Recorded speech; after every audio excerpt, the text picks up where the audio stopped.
name is Khary Randolph. I'm a comic book artist, and I'm about to draw Storm from the X-Men.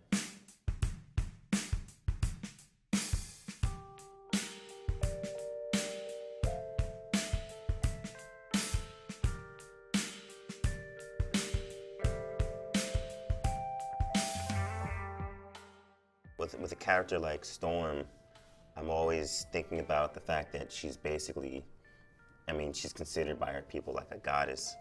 So I'm always thinking about how can I make her as regal as possible, basically. When I have that in mind, I use that as a starting point. She's not really a funny character. She's really just like, you have to make her poised and regal, kind of like majestic at all times.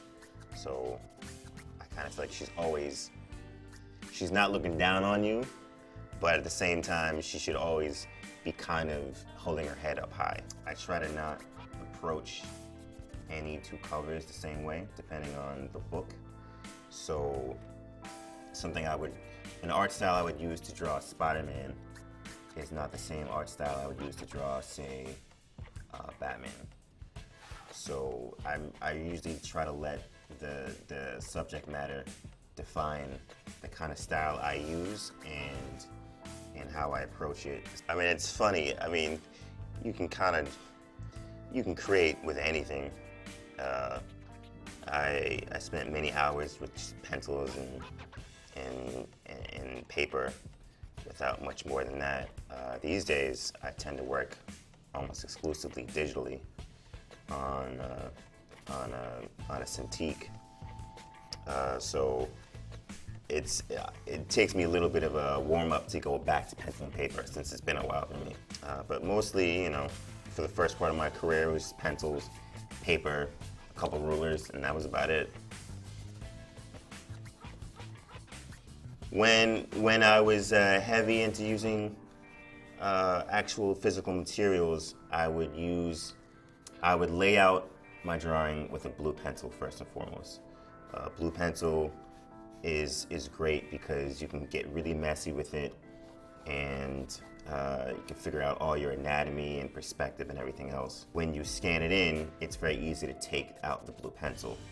It's called non-reproduction blue. Once that is finished and I've done all the construction work, I'd go on top of that with either an F pencil or an HB pencil. I like those pencils because they're soft enough to where I can get nice fluid lines with them, but they also create like a nice solid black line.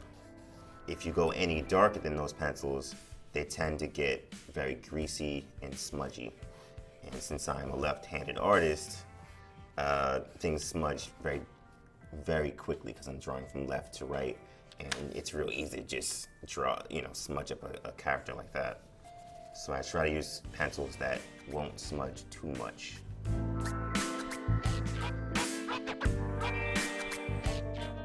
The sketching part is it's just real loose and trying to figure out where things go where. So there's not a lot of thought that goes into it. I just kind of go crazy and chip away slowly over time until it looks halfway decent. Working in animation was very helpful for me as an artist because the whole deal with working in animation is that you have to work on model at all times. You have to be able to draw a character and draw them so that they can be rotated very easily for a future animator. And before that, I was just drawing based off of the instinct and what I thought looked cool. But you have to be a lot more logical when you're creating for an animation. You have to know that what looks cool stylistically from, say, a side profile may not work when the animator has to turn it to front or backwards or three-quarter. So you're always thinking about that when you're designing characters, how to make it very easy to animate for another person. And so now when I design characters, I'm the same way. I think about the fact that if I'm going to be drawing a character 100 times, you don't want to make that character super difficult, because by the 50th time you've drawn that character, you start to hate drawing that character. There was a time in comics where a lot of creators were creating characters that had all these seams and lines on them everywhere, and that looks really cool in like a video game or in a movie, but when you gotta draw that thing every day of your life for a month, you start realizing that's not that much fun, and you start to simplify a lot more. And that's one of those things with animation, where you want to make things as simple and reproducible as possible.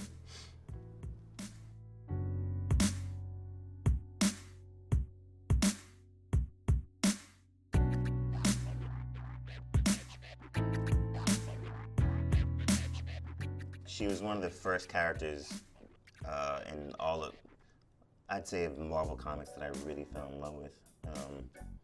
She's just elegant, and I love characters that are just sleek and refined. And she's just, you know, of course, obviously, growing up, you don't see that many black characters, or at least I didn't when I was a kid. So someone like that who was just so well respected, and she was, you know, she would be the leader a lot of times of the X-Men. I thought that just made her such an interesting and cool character. And I always really, I don't know if idolize is the term, but I always just respected her.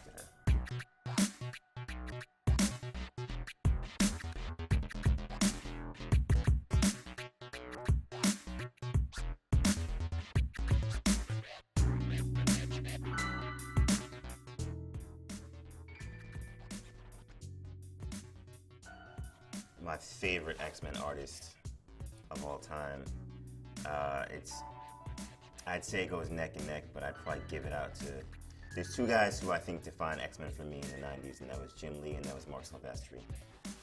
Those guys kind of defined, for me and a lot of other kids, defined the look of what the X-Men were. To some degree, I was brought into the X-Men by the way of the cartoon, and the cartoon was directly influenced by the look of Jim Lee's X-Men. So like 90s X-Men are my favorite X-Men. Jubilee, Storm, you know, Gambit, and those were all that stuff to me. I think Jim Lee. That's the first person I think of automatically, Jim Lee and Chris Claremont. It was just one of those eras that defined comics for me as a kid. And it was like, this is what comics are supposed to be. And it's something I've still been trying to search after myself, like trying to create something that it was that era defining, that I can put my name on and say this is the definitive look for said characters.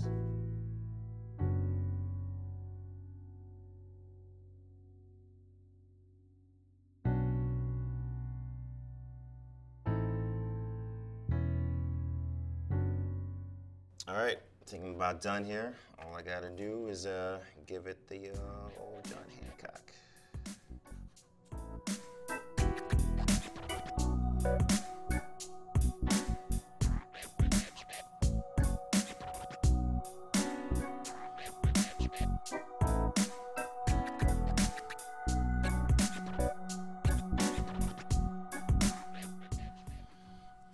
I'm Khary Randolph, and this is my storm.